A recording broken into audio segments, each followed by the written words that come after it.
Everyone, for today's vlog ay gagawa ko ng graham na coffee flavor.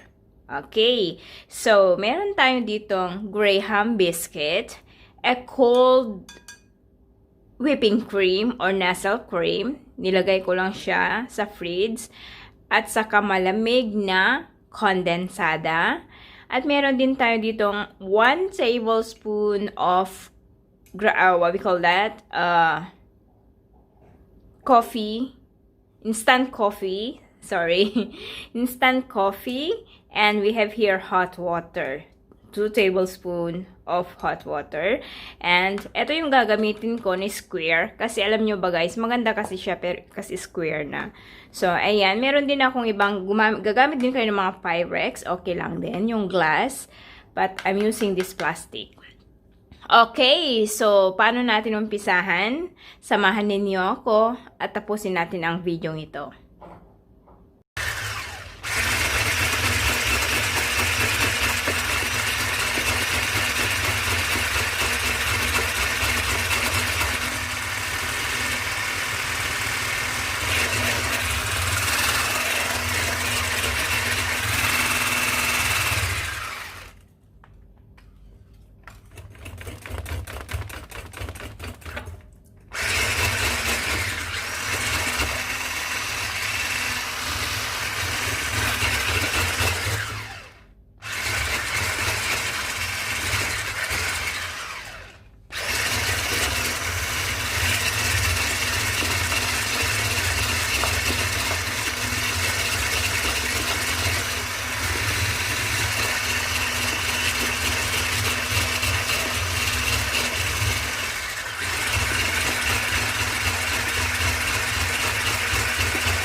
Ayan, kung nakikita nyo, ano na siya, okay?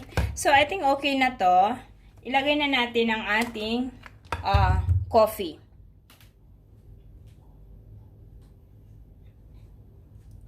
So, ito yung coffee natin, guys. I-mix ko lang siya sa water. Ayan. So, actually, it's only 30 ml. Ayan. 30 ml.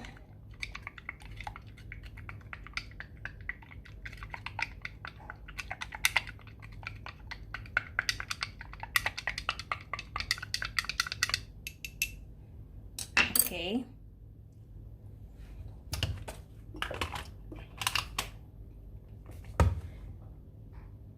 Okay, so ilagay na natin yung ating coffee.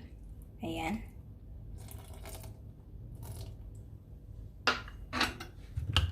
Huwag niyong ilagay yung coffee kung ito ay mainit. Kailangan hindi mainit.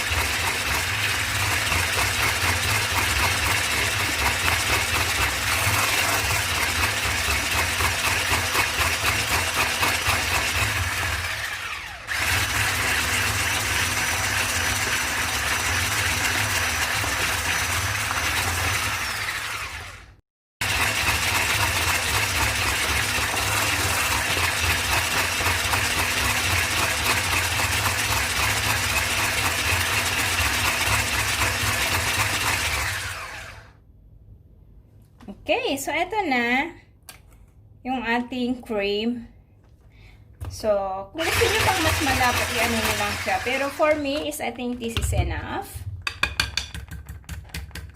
Ayan. So, ito na yung ating coffee flavor. Alright. Ayan.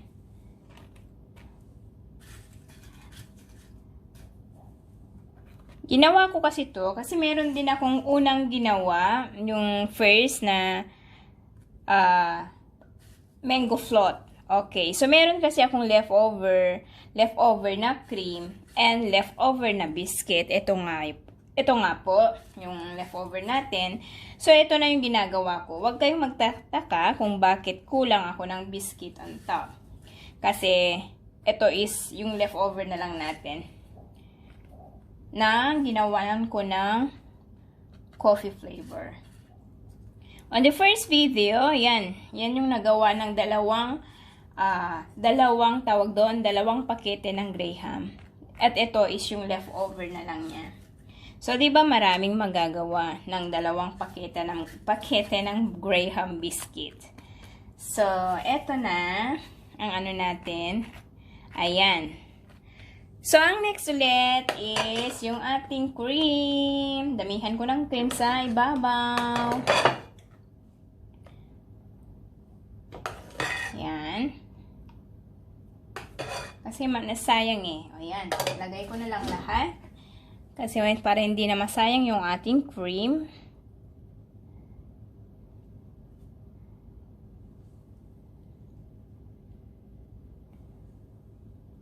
Okay, so eto guys, i-chill ko lang to ng 1 hour. Okay? 1 hour, yes, you heard me right.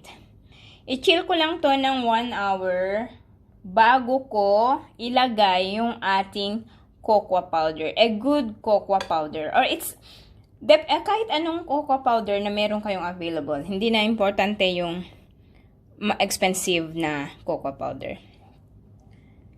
Okay.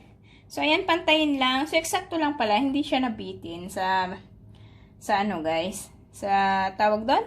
Sa biscuit natin. I think should be fine. Exactly naman siyang napuno. So, ayan, guys. So, ang gagawin na natin to, ay meron akong natitirang crumbs. Kung nakikita nyo to. Bali, ilalagay ko na lang siya on top. Pero, hindi ito yung final na ilagay natin. Yung cocoa powder after 1 hour. Kasi i-chill natin ito, yung Graham natin, i-chill muna bago ko ilalagay yung cocoa powder.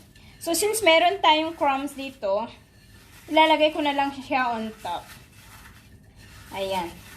Wala talaga akong sinayang, guys. Wala akong sinayang sa biscuit. Kasi pag hindi ko na gawin to, baka ma-expired pa. So, ayan. So, i-ano ko lang, sprinkle ko lang siya on top. Ayan. Sprinkle, sprinkle. Actually, hindi siya durog na masyado yung iba. It's okay. Kasi hindi naman yan ang top natin, yung cocoa powder.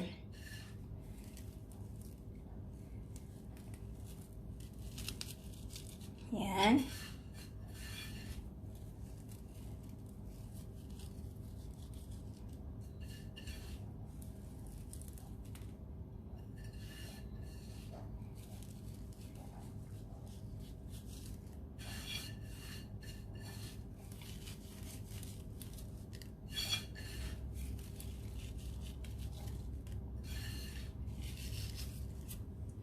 Okay. So, ayan guys. I-chill na natin to ng 1 oras. Takpan na natin bago natin ilagay yung ating cocoa powder after 1 hour.